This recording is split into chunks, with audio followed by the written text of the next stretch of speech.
সুলতানপুর গ্রামে দিলশের আর শমশের দুজন ভাই থাকতো। ওদের বাবা ছিলেন জমিদার, সেই কারণেই দুজনের কাছে কোটি টাকার সম্পত্তি ছিল। এই সম্পত্তির কারণেই দুজনের মধ্যে ঝগড়া শুরু হয়ে যায়।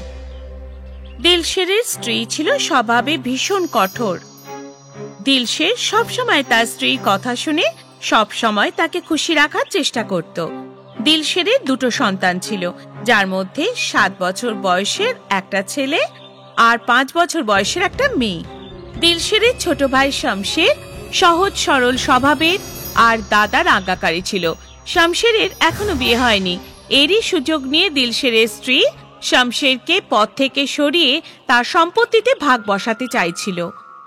দিলশের আর তার স্ত্রী মিলে ষড়যন্ত্রের সমস্ত পরিকল্পনা করে রেখেছিল।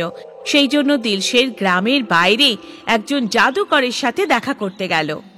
দিলশের জাদুকরে কুটিরে এসেছে।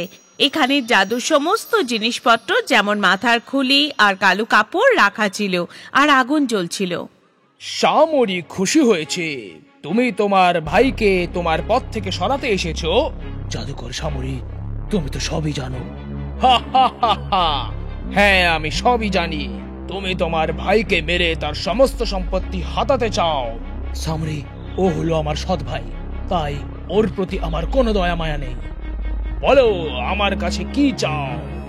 আমার ভাই শমশেরকে। এই কাজের জন্য আমি কি পাবো? তুমি যা বলবে। ঠিক আছে, এই জাদু ছাই তুমি তোমার ভাইকে ভুলিয়ে ভালিয়ে খাইয়ে দেবে। ও মানুষ থেকে ছাগল হয়ে যাবে। কি বলছো? সত্যি কি ও ছাগল হয়ে যাবে? হ্যাঁ, আর ওই ছাগলটা 40 দিনের মধ্যে নিজের থেকেই মরে যাবে। কিন্তু এতে একটা শর্ত আছে, 40 দিন পর্যন্ত ছাগলটাকে তোমাকে তোমার কাছেই রাখতে হবে, ওর সেবা করতে হবে, ওকে ঘাস খাওয়ানোর জন্য গ্রাম থেকে দূরে জঙ্গলে নিয়ে যেতে হবে। এই কাজগুলো তো আমাকে 40 দিন পর্যন্ত করতে হবে না? হ্যাঁ, তবেই তুমি তোমার অভিলাষা পূরণ করতে পারবে। ঠিক আছে, আমি এমনটাই করব। এর জন্য পাওনা তুমি পেয়ে যাবে। দিলশের নিজের ভাই শমশেরকে জাদু ছাই খাইয়ে তাকে ছাগল বানিয়ে দিল। শমশের যে এখন ছাগল হয়ে গেছে, সে তার দাদার অত্যাচারগুলো চুপচাপ সহ্য করেছিল, কোনো অভিযোগ করল না। শমশের যদিও বা ছাগল হয়ে গেছে, কিন্তু ওর দাদার সাথে মানুষের ভাষায় কথা বলতে পারত। দিলশেরের স্ত্রী শমশেরকে ছাগল রূপে দেখে খুব খুশি হলো। দিলশের ছাগলটাকে ঘাস খাওয়ানোর জন্য গ্রামের বাইরে নিয়ে গেল। যাও শমশের, তাড়াতাড়ি ঘাস খেয়ে নিজের পেট ভরে নাও। দাদা, কেন তুমি এরকম করলে? আমার কাছ থেকে আমার সম্পত্তি চেয়ে নিতে আমি কখনোই না করতাম না। তোর হরিশ্চন্দ্র হওয়ার কোনো দরকার নেই। চুপচাপ ঘাস খা আর নিজের পেট ভর। সারা জীবন কি আমাকে এইভাবেই ছাগল হয়ে থাকতে হবে? না, তোর গল্প তাড়াতাড়ি শেষ হয়ে যাবে। মা, শমশের কাকা কোথায়? কাল থেকে দেখতে পাচ্ছি না। তোর কাকা কাজের জন্য অন্য গ্রামে গেছে, এখন আরো এখানে আসবে না। আমাদের বাড়িতে ছাগলটা কোত্থেকে এলো? চুপ কর, বেশি বাজে কথা বলিস না। শমশের কোথায়, এই প্রশ্নটা একটা রহস্য হয়ে গেছে। আমরা তো ওদের প্রতিবেশী, আমাদের কাছে সব খবর থাকে। মনে হয় সম্পত্তির লোভে ওকে কোথাও উধাও করে দিয়েছে। কিছুদিন ধরে দিলশেরের বাড়িতে একটা ছাগল এসেছে। ভাইয়ের উদয় হয়ে যাওয়া আর ছাগলের আশা, এর মধ্যে নিশ্চয়ই কোনো রহস্য আছে। আরে গিন্নি, জলে যেমন কাঠি ডোবে না, তেমনই সত্যি কথাও কখনো লুকিয়ে থাকে না। তুমি ঠিকই বলেছ, আজ নয়তো কাল শমশেরের সত্যিটা সবার সামনে আসবেই আসবে। অন্যের চিন্তা করে আমরা আমাদের ঘুম কেন নষ্ট করব? চলো এবার আমরা ঘুমোতে যাই। জাদুকরের শর্ত অনুযায়ী দিলশের ছাগলটাকে প্রতিদিন ঘাস খাওয়াতে জঙ্গলে নিয়ে যায়। প্রায় 30 দিনের ওপর হয়ে গেল এই কাজ করে যাচ্ছিল। আজ দিলশেরের ছেলে জেদ করে জঙ্গলে ঘুরবে বলে সঙ্গে এলো। ছাগলটা জঙ্গলে ঘুরতে গেল, আর তার সাথে ওর ছেলেও রয়েছে। ছাগলটা জঙ্গলে ঘাস খেতে লাগলো। সেখানে একটা নদীও ছিল। দিলশের বসে আছে। ওর ছেলে খেলতে খেলতে কখন নদীতে চলে গেল দিলশের জানতেই পারল না। ছেলে জলে ডুবতে ডুবতে চিৎকার করতে লাগলো। দিলশের ছেলেকে বাঁচানোর জন্য দৌড়ে গেল, কিন্তু ও তো সাঁতার কাটতে জানতো না। সেই কারণেই ধারে দাঁড়িয়ে ছেলেকে ডাকতে লাগলো। ছাগল মানে শমশের ডুবতে থাকা দিলশেরের ছেলেকে বাঁচানোর জন্য নদীতে ঝাঁপ দিল আর ওকে বাঁচিয়ে নদীর ধারে নিয়ে এলো। দিলশের তার ছেলেকে ধরে কাঁদতে লাগলো আর ছাগলটার দিকে তাকিয়ে রইল। দিলশের ছাগলটাকে জড়িয়ে ধরেও কাঁদতে লাগলো আর নিজের ছেলের সাথে ফিরে যেতে লাগলো।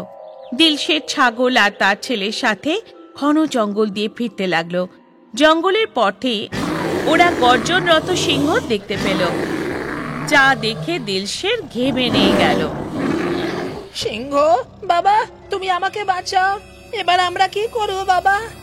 ভয় পাস না বাবু, আমি আছি তো, ভয় পাস না। আমার শিকার এই ছাগলটাকে আমার কাছে পাঠিয়ে দাও। না, আমি ওকে তোমাকে দিয়ে দিতে পারবো না। দেখো, আমার খুব খিদে পেয়েছে, আমি শুধু ছাগলটা খেলেই আমার পেট ভরে যাবে। যদি তুমি আমাকে রাগিয়ে দাও তাহলে আমি তোমাদের তিনজনকেই খেয়ে নেব। সিংহ মশাই, আপনি অন্য শিকার খুঁজে নিন। না, আমি এই ছাগলটাকেই খাবো। সিংহ মশাই, আপনি আমাকে খেয়েই পেট ভরে নিন, কিন্তু আমার দাদা আর আমার বাচ্চাটাকে যেতে দিন। ঠিক আছে, আমি তোমাকে খাওয়ার পর শান্ত হয়ে যাব। না সিংহ মশাই, না, আপনি ওকে খাবেন না, তার বদলে আমাকে খেয়ে নিন। আমি আমার খিদে মেটাতে চাই, তাড়াতাড়ি করো। সিংহ মশাই, আপনি আমাকে খেয়ে নিন। না না, আমাকে খেয়ে নিন, এই ছাগলটাকে ছেড়ে দিন। সিংহ, আপনি আমাকে খেয়ে নিন। তোমরা দুজন নিজেদের মধ্যে সিদ্ধান্ত নাও যে কে মরতে চাও। আমার সময় নষ্ট করো না। সিংহ সবসময় ছাগলকেই খায়। না, সিংহ মানুষকেও খায়। তুমি ছাগলটাকে বাঁচানোর জন্য নিজের প্রাণ দিতে চাইছো? হ্যাঁ সিংহ মশাই, কারণ ও ছাগল নয়, ও আমার ছোট ভাই শমশের। কি? এই ছাগলটা কি আমাদের শমশের কাকা? এই ছাগলটা কি করে তোমার ভাই হতে পারে? এর পেছনে আমার লোভ আর স্বার্থ জড়িয়ে আছে। আমি বলাতে একজন জাদুকর আমার ভাইকে ছাগল বানিয়ে দিয়েছে। ও, সম্পত্তির লোভে তুমি এরকম করেছো? হ্যাঁ হ্যাঁ, সম্পত্তির লোভে আমি অন্ধ হয়ে গেছিলাম। তাহলে এই ছাগলটার জন্য তোমার মমতা এখন কেন জেগে উঠছে? কারণ ও আমার আর আমার ছেলের প্রাণ বাঁচিয়ে আমার চোখ খুলে দিয়েছে। তখনই সিংহটা হঠাৎ জাদুকর হয়ে গেল, যাকে দেখে সবাই অবাক হয়ে গেল। জাদুকর সামরি, তুমি এখানে কি করে এলে?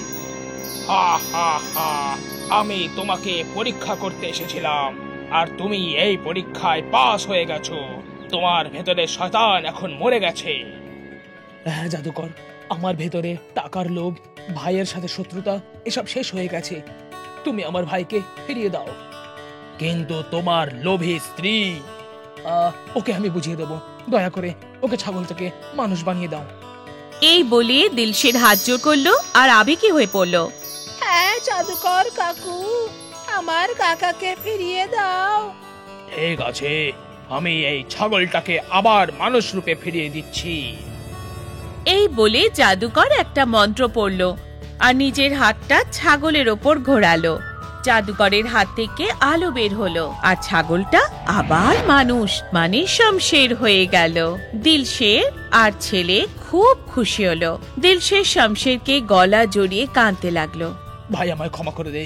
দাদা, তোমার উপর আমার কোনো অভিযোগ নেই। কাকা, সকালের ভুলো মনা যদি বিকেলে বাড়ি ফিরে আসে তাহলে তাকে ভুলো মনা বলে না। নিজেদের বাড়ি ফিরে যাও আর এইভাবেই ভালোবেসে সারা জীবন একসাথে আনন্দ সহকারে থেকো। ধন্যবাদ জাদুকর। দিলশের, শমশের আর ছেলে বাড়ি ফিরে এলো জঙ্গল থেকে। জাদুকর খুশি হয়ে হাসতে থাকে।